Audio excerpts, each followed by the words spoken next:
India Legal presents Courts Roundup.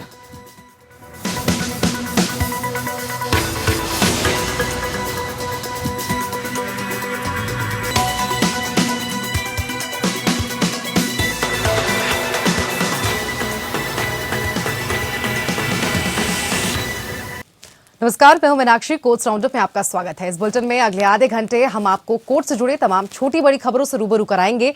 Court के कार्यवाही और सुप्रीम कोर्ट से लेकर हाई कोर्ट और लोअर कोर्ट्स तक के फैसलों को आपके सामने रखेंगे। आगे बढ़ने से पहले नजर डालते हैं हेडलाइंस पर।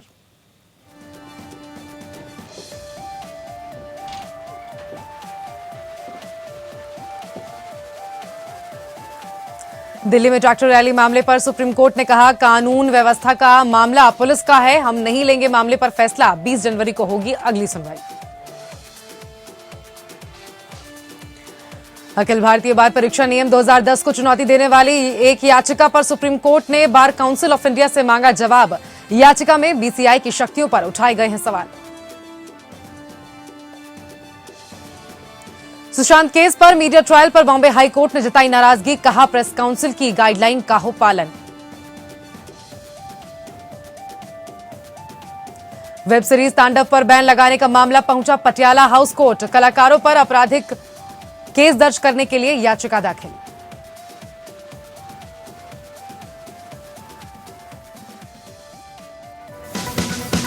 India Legal presents Courts Roundup.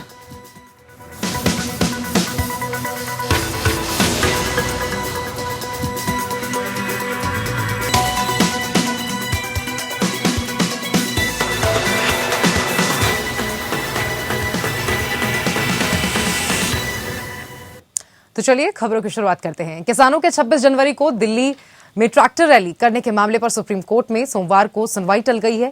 साथ ही आपको बता दें कि सुनवाई अब 20 जनवरी को होगी। सुनवाई के दौरान सुप्रीम कोर्ट ने कहा है कि सरकार इस पर फैसला ले। चीफ जस्टिस एसए बोबड़े ने कहा कि कानून व्यवस्था का मामला पुलिस का है, हम इस पर फैसला नहीं लेंगे, हम मामला फिलहाल स्थगित कर रहे हैं।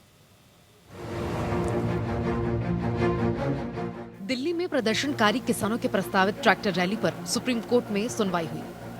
सुनवाई शुरू होने के साथ ही चीफ जस्टिस ने कहा कि हम सुनवाई उसी बेंच में करेंगे जिसने पहले मामला सुना। चीफ जस्टिस ने कहा कि हमारे दखल को गलत समझा गया है।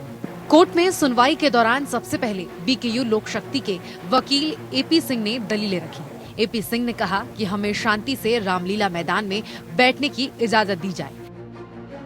किसानों को जहां भी दिल्ली पुलिस ने रोका, जैसे भी रोका, लोहे के बैरिकेड से रोका, सीमेंटेड बैरिकेड से रोका, वहीं रुक गए हैं। तो किसान लॉ अबाइडिंग है, सिटीजन है, रिलीजियस हैं, और किसान तो धूप वर्षा गर्मी में तप के संत हो जाता है। ये बात मैंने सुप्रीम कोर्ट में कही।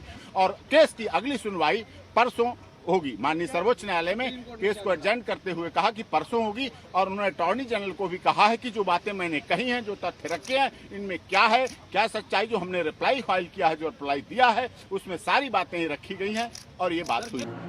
चीफ जस्टिस ने केंद्र सरकार के वकील अटॉर्नी जनरल से कहा कि क्या सुप्रीम कोर्ट को सरकार को ये बताने की जरूरत है कि आपके पास कानून के तहत शक्तियां हैं।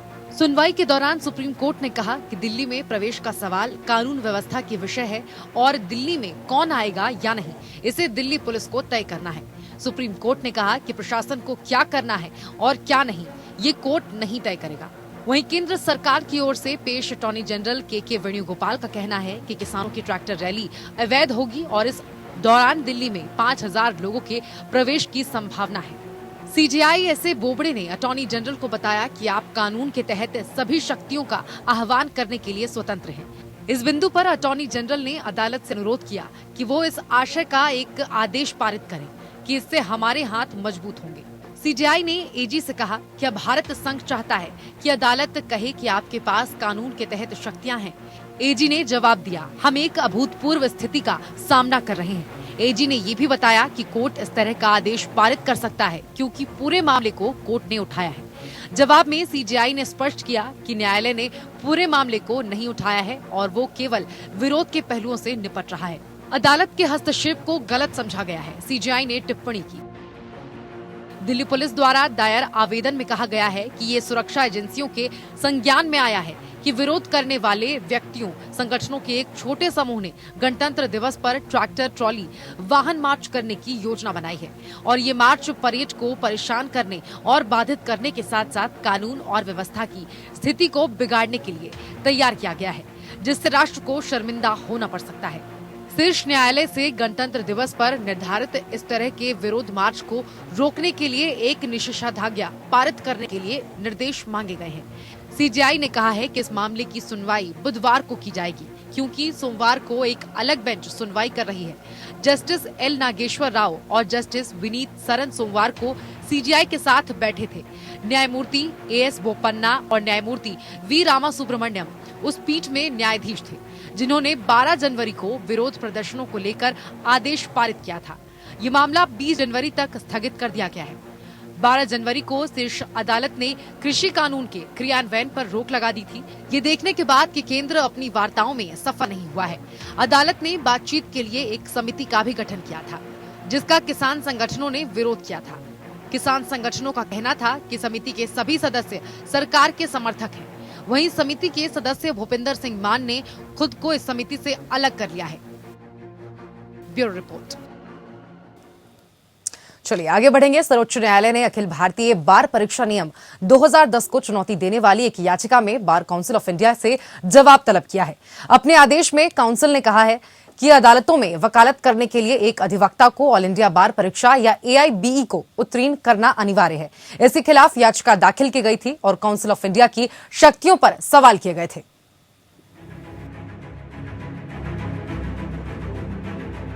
बार काउंसिल ऑफ इंडिया के निर्देश के खिलाफ सुप्रीम कोर्ट में दाखिल याचिका पर कोर्ट ने नोटिस जारी किया है। Justice AM Khanwilkar, BR Gavai और कृष्ण मुरारी की खंडपीठ ने भी AIBE के संचालन पर रोक लगाने की याचिका में BCI को नोटिस जारी किया। नोटिस 3 सप्ताह में वापस करने योग्य है। सुनवाई के दौरान कोर्ट ने कहा कि AIBE को चुनौती सर्वोच्च न्यायालय के समक्ष पहले से ही लंबित है।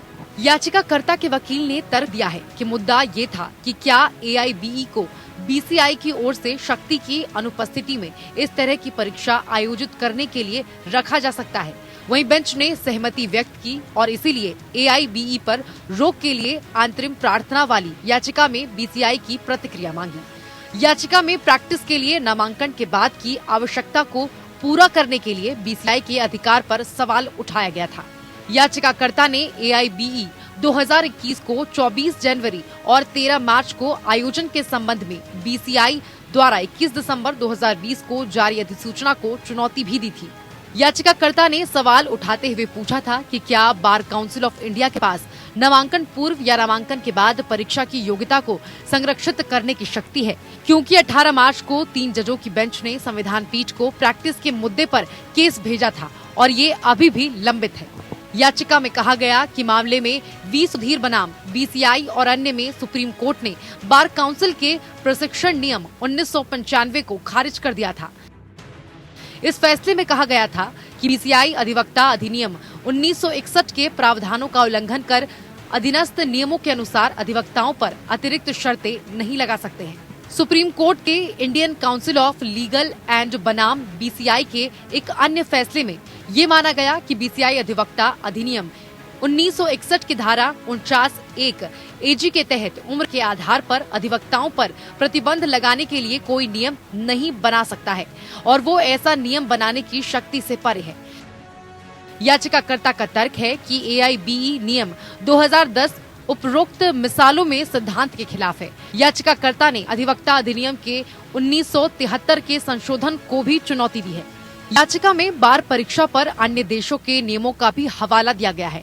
याचिका में व्यावसायिक पाठ्यक्रमों के नियमों का भी हवाला दिया गया है। संबंधित प्रासंगिक कानून रजिस्टरों पर नामांकन से पहले एक अनिवार्य प्रशिक्षण और परीक्षा निर्धारित करते हैं। इस पृष्ठभूमि में याचिकाकर्ता ने कहा है कि उच्चतम न्यायालय द्वारा 2009 में गठित उच्चाधिकार समिति की रिपोर्टों ने कानूनी पेशे के मानकों में सुधार करने के लिए नामांकन से पहले एक परीक्षा प्रशिक्षित करने की सिफारिश की है। हालांकि इस तरह की सिफारिशों को नजरअंदाज करते हुए और सुप्रीम कोर्ट के निर्णयों का उल्लंघन करते हुए BCI ने नामांकन के बाद एक परीक्षा शुरू की है। Bureau report.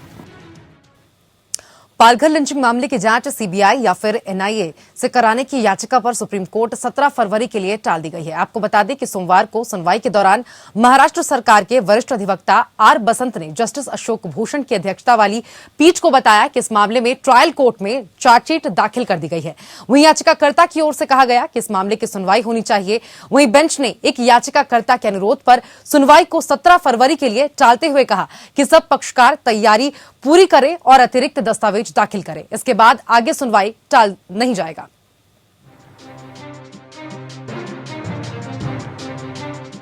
सुप्रीम कोर्ट ने पालघर मामले की सुनवाई 17 फरवरी तक टाल दी है। सुनवाई के दौरान महाराष्ट्र सरकार ने कहा कि जांच पूरी हो गई है और रिपोर्ट निचली अदालत में फाइल कर दी गई है। याचिकाकर्ता के वकील ने कहा कि सुप्रीम कोर्ट में लगातार सुनवाई टलने की वजह से साक्ष्य के नष्ट होने का डर है। गौरतलब है कि महाराष्ट्र के पालघर में साधुओं की हुई निर्मम हत्या का मामला सुप्रीम कोर्ट में है।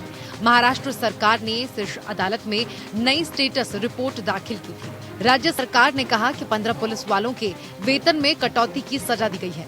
नए हलफनामे में महाराष्ट्र सरकार ने कहा है कि एक वरिष्ठ पुलिस अधिकारी को बर्खास्त कर दिया गया और 2 अनिवार्य सेवानिवृत्त पर भेज दिए गए हैं। सरकार ने ये भी बताया कि 252 व्यक्तियों के खिलाफ चार्जशीट दायर की गई है और 15 पुलिसकर्मियों पर वेतन कटौती के साथ जुर्माना लगाया गया है। महाराष्ट्र सरकार की तरफ से कहा गया कि 2 एफआईआर दर्ज की गई हैं, एक पुलिस वालों के खिलाफ और दूसरी जिन लोगों ने साधुओं पर हमला किया उनके खिलाफ। पुलिसकर्मियों के खिलाफ कार्रवाई की जा चुकी है।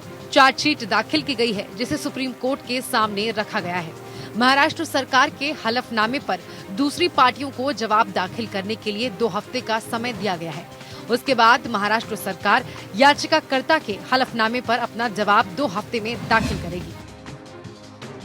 पिछली सुनवाई में महाराष्ट्र सरकार ने सुप्रीम कोर्ट से आग्रह किया था कि वो ये देखे कि क्या पालघर लिंचिंग प्रकरण के संबंध में दायर जनहित याचिका सही परिप्रेक्ष्य में है या नहीं। सितंबर में महाराष्ट्र पुलिस ने साल 2020 के शुरू में पालघर में 2 साधुओं की हत्या को रोकने में असमर्थ होने के लिए उनकी भूमिका के लिए 18 पुलिस कर्मियों को दी गई सजा के विवरण के साथ सुप्रीम कोर्ट में एक हलफनामा दायर किया था। ये सूचित किया गया कि पुलिस अधिकारियों के खिलाफ एक विभागीय जांच का आदेश दिया गया था जो पहली नजर में लापरवाही करते पाए गए थे और स्थिति को संभालने और अपराध को रोकने के संबंध में कर्तव्य से विमुख पाए गए थे।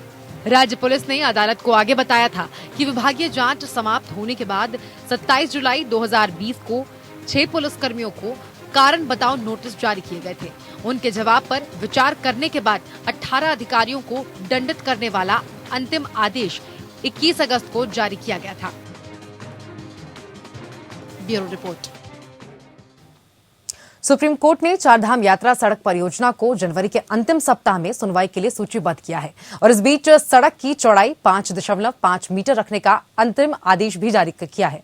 आपको बता दें, पिछले साल दिसंबर में न्यायमूर्ति रोहिंटन नरीमन की पीठ ने रक्षा मंत्रालय, सड़क परिवहन और राजमार्ग मंत्रालय द्वारा सड़क की चौड़ाई कम करने के खिलाफ न्यायालय के समक्ष दायर आवेदनों पर उसके द्वारा गठित उच्चाधिकार प्राप्त समिति से 2 सप्ताह में विचार करने के लिए कहा था। साथ ही आपको बता दें कि मंत्रालयों ने सीमावर्ती क्षेत्रों में सड़क के चौड़ीकरण और मूल चौड़ाई के साथ 4 धाम सड़क परियोजना को पूरा करने की अनुमति मांगी है। उधर बेंच ने एचपीसी को बैठक के बाद 1 सप्ताह के भीतर एक विस्तृत रिपोर्ट साझा करने के लिए एक और उस पर जवाब दाखिल करने के लिए सरकार को कहा है। कथित तौर पर एचपीसी ने अपनी रिपोर्ट 2 हिस्सों में प्रस्तुत की। बहुमत रिपोर्ट और अल्पमत रिपोर्ट में उच्च स्तरीय समिति ने चारधाम मार्ग पर चौड़ी सड़कों के पक्ष में बहुमत के साथ एक विभाजित राय पेश की, जिसमें बर्फ हटाने की जरूरतों पर विचार किया गया। साथ ही आपको बता दें कि बहुमत रिपोर्ट ने राज्य सरकार के सीमावर्ती क्षेत्रों में लोगों की रिहायशी जीवनी और परिवहन में आसानी प्रदान करने पर ध्यान दिया गया।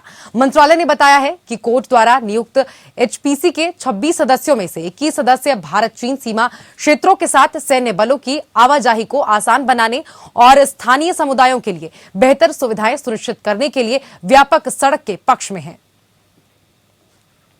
दिल्ली उच्च न्यायालय ने व्हाट्सएप की नई प्राइवेसी पॉलिसी को लेकर दायर एक याचिका पर सोमवार को सुनवाई की। न्यायालय ने कहा कि अगर आपकी निजता प्रभावित हो रही है तो आप व्हाट्सएप डिलीट कर सकते हैं। याचिकाकर्ता ने अपनी याचिका में कहा था कि व्हाट्सएप की नई प्राइवेसी पॉलिसी को लेकर सरकार को एक्शन लेना चाहिए, ये निजता का उल्लंघन है। उधर व्हाट्सएप जैसा प्राइवेट ऐप आम लोगों से जुड़ी व्यक्तिगत जानकारियों को साझा करना चाहता है, जिस पर रोक लगाने की जरूरत है। इस पर दिल्ली हाईकोर्ट की ओर से कड़ी टिप्पणी की गई है।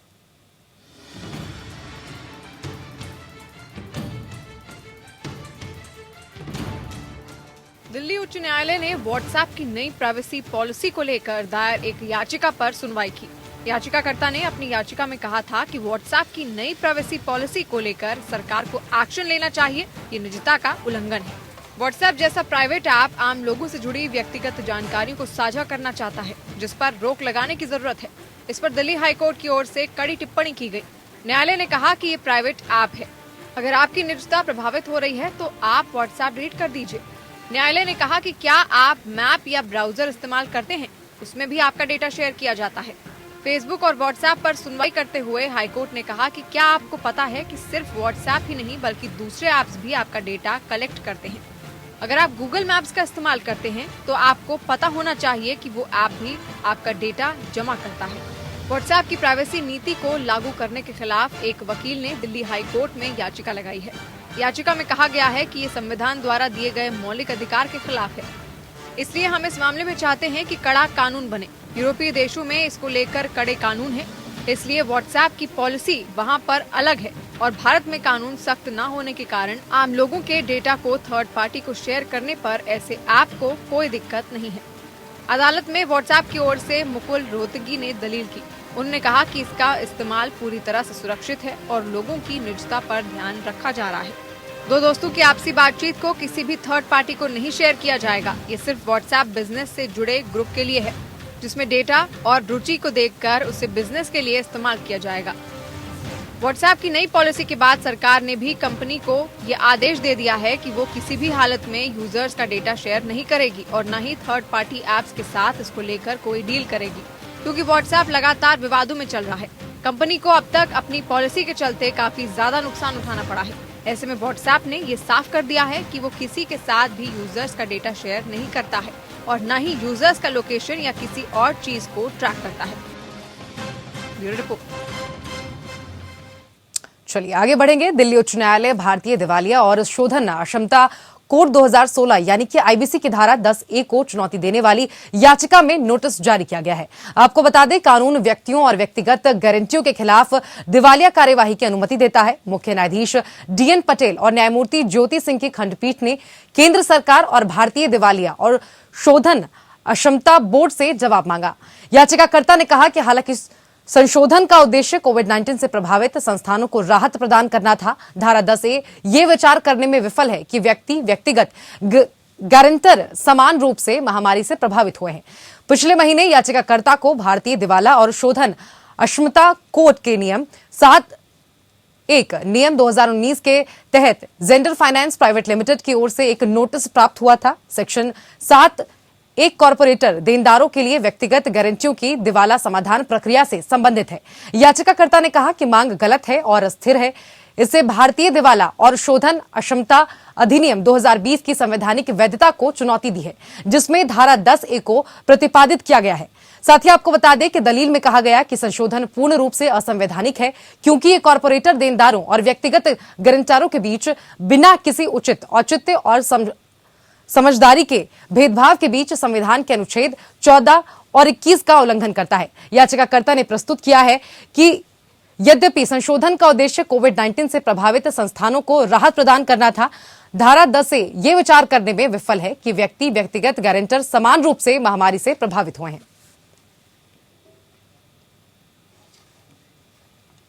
उधर दिल्ली हाईकोर्ट की एकल पीठ ने कहा है कि दवा या उपचार की अत्यधिक कीमत के कारण दुर्लभ बीमारी से पीड़ित बच्चों को इलाज से वंचित नहीं किया जा सकता है।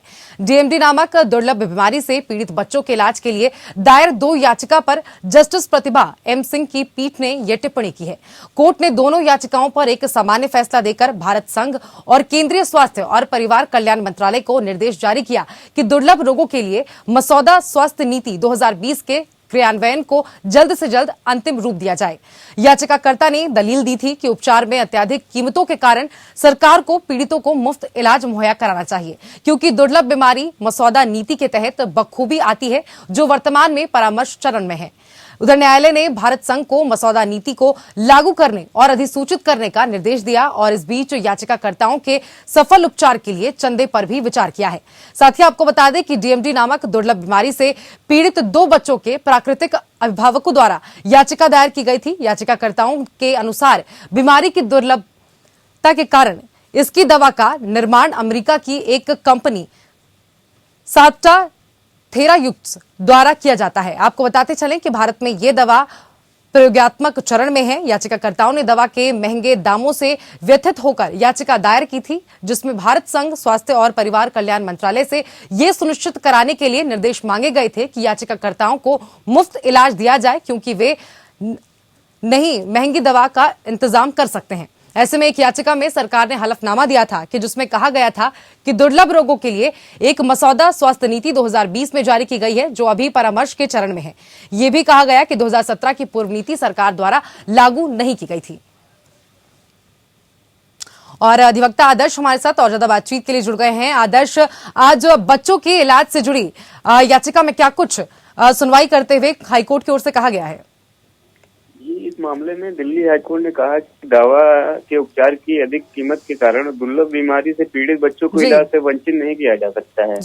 वहीं न्यायालय ने इस तथ्य पर भी ध्यान दिया कि स्वास्थ्य सुविधाओं का अधिकार अनुच्छेद 21 के तहत मौलिक अधिकार है। सामान्य रूप से यह समाज की और विशेष रूप से अधिकारियों की जिम्मेदारी है और सुनिश्चित किया जाए ऐसे बच्चों के जीवन के साथ समझौता न किया जाए।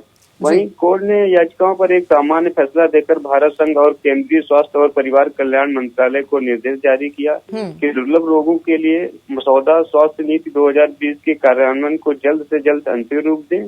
और वहीं न्यायालय ने केंद्र सरकार को निर्देश देते हुए ये कहा कि स्वास्थ्य और परिवार कल्याण मंत्रालय द्वारा दुर्लभ रोगों के लिए बनी मसौदा स्वास्थ्य नीति को अंतिम रूप से देने और अधिसूचना के लिए एक विशिष्ट समय रेखा बनाई जाएगी। चलिए, बहुत बहुत शुक्रिया आदर्श आपका हमारे साथ जुड़ने के लिए।